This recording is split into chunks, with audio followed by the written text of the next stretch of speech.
साथियों नमस्कार। साथियों, आप लोगों के लिए खुशखबरी है कि आज के दिन पूरे देश की मीडिया में 8वें वेतन आयोग की बात चर्चा होने लगी है।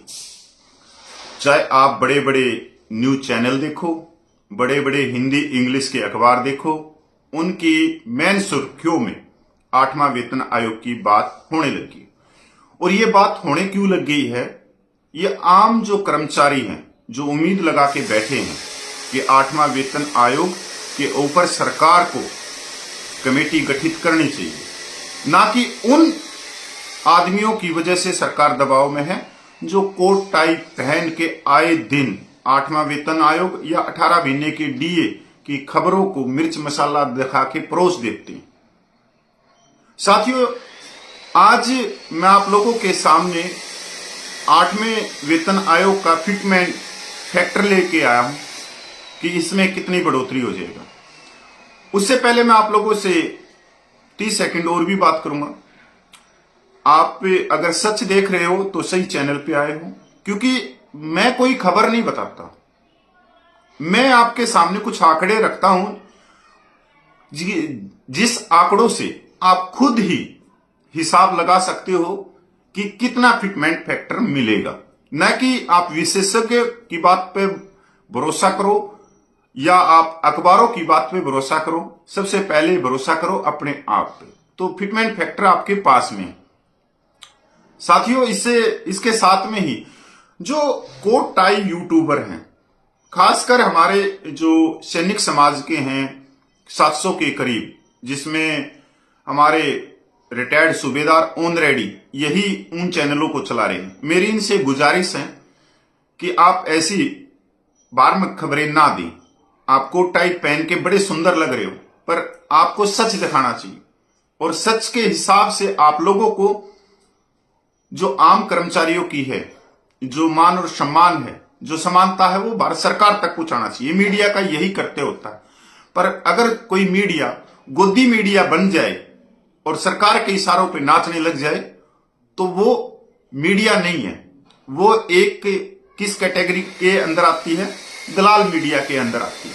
क्योंकि आजकल आप देख रहे हो कि अपने हिसाब से फैक्टर बना के दिखाना, ये बहुत ही चालाकी है, बहुत ही आप कह सकते हो कि पहले ही कर्मचारी समाज के अंदर खबरें फैला दो कि 1.86 का फार्मूला मिलेगा, 2.57 का मिलेगा, तो सरकार वहां से आम कर्मचारियों का गुस्से का नापती है।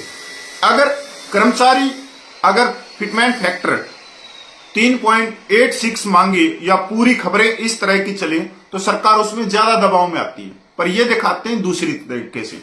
तो साथियों, सबसे पहले हम बात करते हैं कि 8वां वेतन आयोग में जो फिटमेंट फैक्टर है वो कितना मिल सकता है। तो 8वें वेतन आयोग से पहले हमने चलना पड़ेगा 6 पे कमीशन में 2006 में।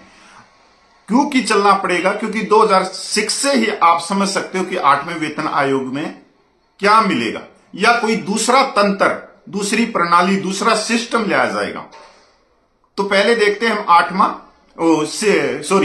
छठा वेतन आयोग, क्योंकि छठे वेतन आयोग में भी तंत्र और दूसरा सिस्टम लागू किया गया था। छठे वेतन आयोग में जो सिस्टम लागू किया गया वो किया गया था वेतन बैंड और ग्रेड वेतन बैंड और ग्रेड वेतन प्रणाली शुरू की गई थी, और न्यूनतम वेतन 7,000 रुपये प्रति माह था और अधिकतम वेतन 80,000 रुपये प्रति माह था, और 1.86 का फिटमेंट फैक्टर मिला था। कब मिला था? 2006 में 1.86 का। अब हम बात यहीं पे कर लेते हैं, यहीं से समझ में आ जाएगी। 2006 में 6 पे कमीशन में न्यूनतम वेतन 7,000 था, और दिसंबर 2015 में डीए 125% था, जब 7वां वेतन आयोग लागू हुआ जनवरी 2016 से। तो जो 6 पे कमीशन का जो न्यूनतम वेतन था 7,000 और 7,000 पे डीए 125% था। तो आप देखो कि 7,000 प्लस 125% डीए 15,750 रुपये। तो वेतन से ज्यादा डीए था 8,750 रुपये। 8,750 और इसके ऊपर दिया गया 2.57 का फार्मूला। अब 7,000 गुणा 2.57 तो न्यूनतम वेतन हो गया 18,000 रुपये और डीए शून्य हो गया। डीए कितना हो गया? शून्य हो गया। अब देखो कि आज के दिन जो न्यूनतम वेतन है वो है 18,000 रुपये और 56% डीए है। अभी जनवरी से जून 2025, जुलाई से दिसंबर 2025 2 डीए बचे हुए। अगर हम ज्यादा से ज्यादा 2 डीए को भी 4% मान लेते हैं तो टोटल हो गया 64% डीए। तो 18,000 प्लस 64% डीए हो गया 29,520 रुपये। 29,520 रुपये। तो अभी 125% तो डीए है नहीं। ये पहली बार है कि 10 साल में डीए बहुत ही कम बढ़ा है। अब हम पहले बात करते हैं 1.86 के फिटमेंट फैक्टर की गुणा फार्मूले की। अगर 18,000 गुणा 1.86 का फार्मूला लागू होता 8वां वेतन आयोग में तो वो होगी 33,480 रुपये। तो ये फार्मूला खारिज हो रहा है डीए के हिसाब से। ये फार्मूला तो खारिज हो गया 1.86 वाला, इससे ज्यादा बढ़ेगा। अब हम बात करते हैं जो आजकल क्या है, ये इंग्लिश न्यूज़पेपर वाले भी भाई मेरे को देख रहे हैं और पिछले 1 साल से अच्छी तरह।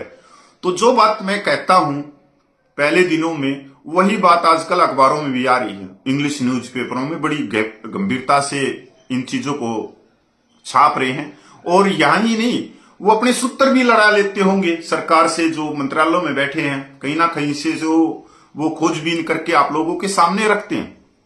तो पहले कर लेते हैं हम बिजनेस स्टैंडर्ड, बहुत बड़ा अखबार है, इंग्लिश का अखबार है और फाइनेंस की बहुत ज्यादा खबरें ये दिखाते हैं, चाहे शेयर मार्केट से हो, किसी भी चीज से हो।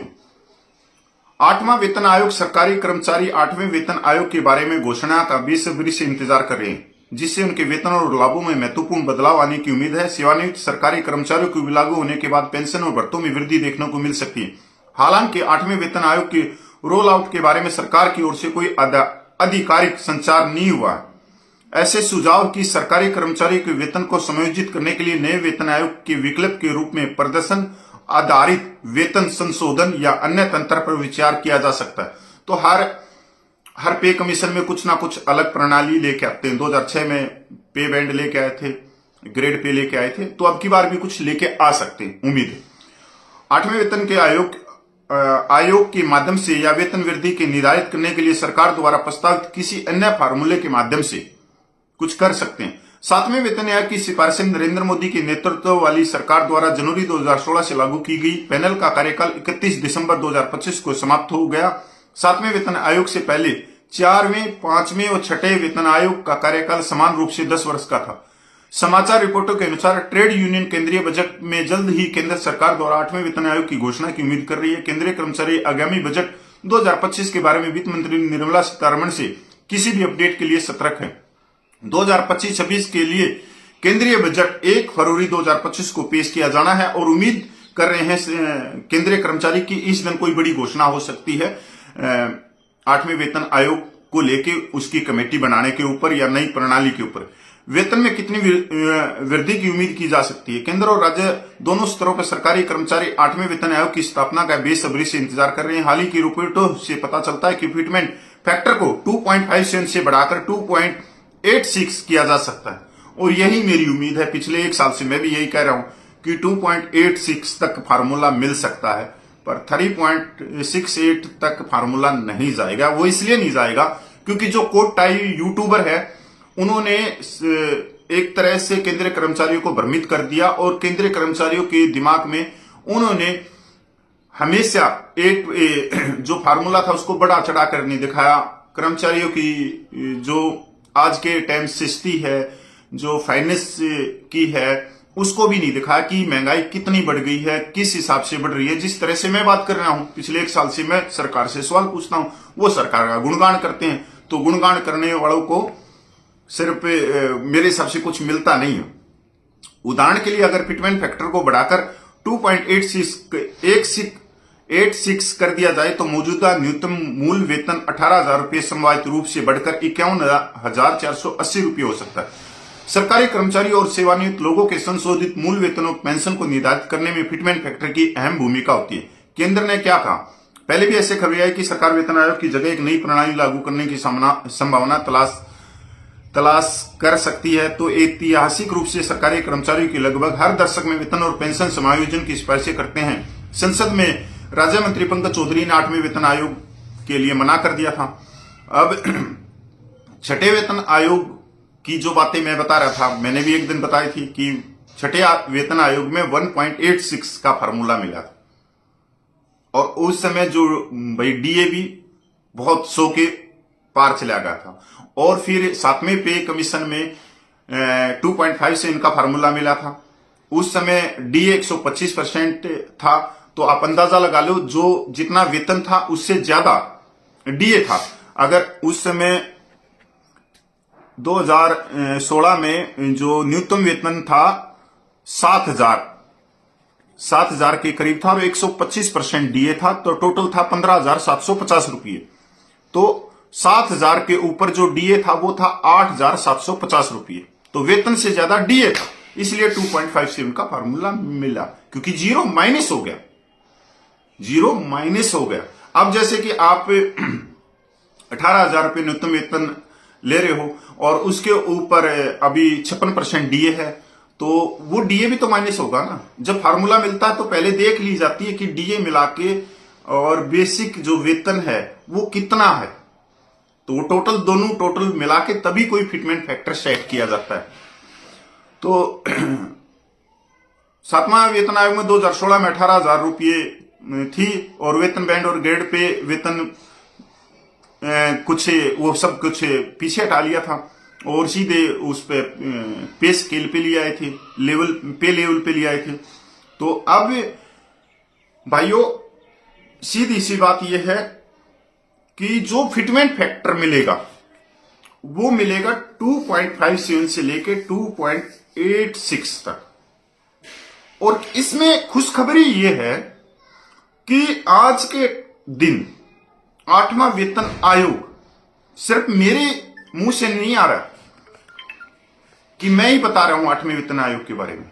बड़े से बड़े न्यूज चैनल, बड़े से बड़े हिंदी इंग्लिश के न्यूज़पेपर, यहां तक जो शेयर मार्केट के विशेषज्ञ हैं वो भी आजकल 8वें वेतन आयोग के बारे में बात करने लगे। क्योंकि कई आपने देखे होंगे भाई जो शेयर मार्केट के भी न्यूज चैनल चलते हैं उसके अंदर भी विशेषज्ञ बैठ के 8वें वेतन आयोग की बात कर रहे हैं कि 8वें वेतन आयोग से जो देश की इकोनॉमी है वो बढ़ेगी, यहां से आम व्यक्तियों की जो जीवन स्तर है वो ऊपर आएगा, किसानों की आमदनी बढ़ेगी। ये सच्चाई की बात है कि वेतन आयोग से हर एक तबके को फायदा होता है। ऐसा नहीं है कि सिर्फ एक कर्मचारी वर्ग को ही फायदा होता है। जैसे ही कोई वेतन या पेंशन किसी कर्मचारी को मिलती है 1 तारीख को, उसी समय से उसका वो पैसा मार्केट में दौड़ने लग जाता है। जैसे वो बैंक से बाहर निकलेगा तो मेडिकल स्टोर पे जाएगा, मेडिकल स्टोर से कुछ दवाइयां लेगा 200-400 की, वहां से किसी रिक्शा में बैठेगा तो उस रिक्शा वाले को 20 रुपया देगा, फिर वो फ्रूटों की दुकान पे जाएगा कि आज पेंशन मिली है मेरे को,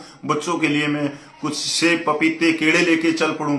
फिर वो घर पे जाएगा, फिर कुछ और कपड़े दिला के लेके आएगा परिवार को, बच्चों की फीस भरेंगे, पोता पोती की भरेंगे, कुछ अनाज डलवाएंगे घर पे, किसानों से लेके वो अनाज लेके आएंगे, फिर कुछ जैसे पशु हो गए, कोई भैंस होगी, बकरी होगी, उनको खरीद के लेके आएंगे। मतलब वो सारा पैसा आम समाज में चला जाता है, आम समाज उससे वो पैसा दौड़ता है। तो ये है कि जो 8वां वेतन आयोग तो आना ही आना है, पर इसके ऊपर हमारी ये होनी चाहिए कोशिश सभी भाइयों की कि ज्यादा से ज्यादा हमारी सभी भाइयों की कोशिश होनी चाहिए, खासकर कर्मचारी वर्ग की, कि वो 8वें वेतन आयोग के लिए जो भी संगठन बाहर आ रहे हैं, क्योंकि अभी कई संगठनों ने आंदोलन की घोषणा भी कर दी और सरकार को एक तरह से उन्होंने चेतावनी और धमकी भी दे दी कि फरवरी 8 तारीख को वो देशव्यापी आंदोलन करेंगे।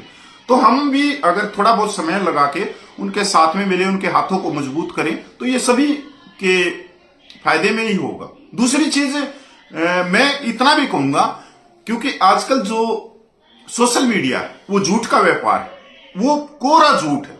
अगर उसमें आप बल्ले बल्ले खुशखबरी, वेतन आयोग में एक जो चपड़ासी है वो 18,000 से 1.5 लाख रुपया लेने लग जाएगा, तो ऐसी खबरें वो जो हमारी संगठन है उनको भी पीछे धकेलते हैं, और जो एक कहते हैं जो ऊर्जा होती है कि अपने अधिकारों को मांगने की, उसको भी वो ठंडा करते हैं। तो इन खासकर इन न्यूज चैनलों वालों से आप लोगों को बहुत ही सतर्क रहना पड़ेगा।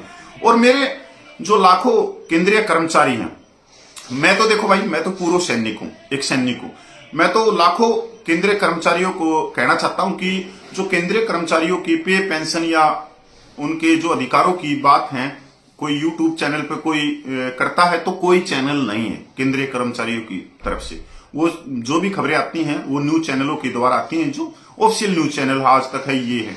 इसके अलावा कौन है जो वो झूठी खबरें फैलाते हैं? तो मैं क्षमा मांगता हूं कि ये मेरे ही समाज के, सैनिक समाज के 700 से ज्यादा यूट्यूब चैनल हैं, जो हमारे रिटायर्ड सूबेदार ऑन रेडी हैं, जो कोट टाइप पहन के हमारे सैनिकों को भी इन्होंने पिछले 7-8 सालों में चूना लगाया, झूठी खबरों से दिखा दिखा के हमारे को ठंडा करके रख दिया। इन्होंने कभी हमारे अधिकारों की बात नहीं करी, कभी हमारी इक्वल OROP की, इक्वल मिलिट्री सर्विस पे की, इक्वल डिसेबिलिटी पेंशन की, इक्वल सूबेदार पेंशन की, इक्वल सैनिक विधवा माता बहनों की कभी इन्होंने बात नहीं करी। इन्होंने हमारे को ही चूना लगा रहे।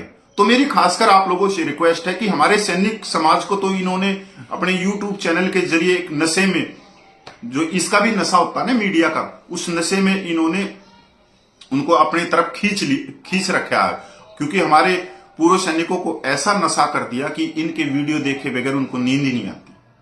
तो आप कृपया करके हमारे कोई भी जिसका नाम कोई सैनिक हो, कोई डिफेंस की न्यूज हो, कोई पाठशाला हो, कोई पता नहीं क्या क्या रखे हुए, इनसे आप दूरी बना के रखिए।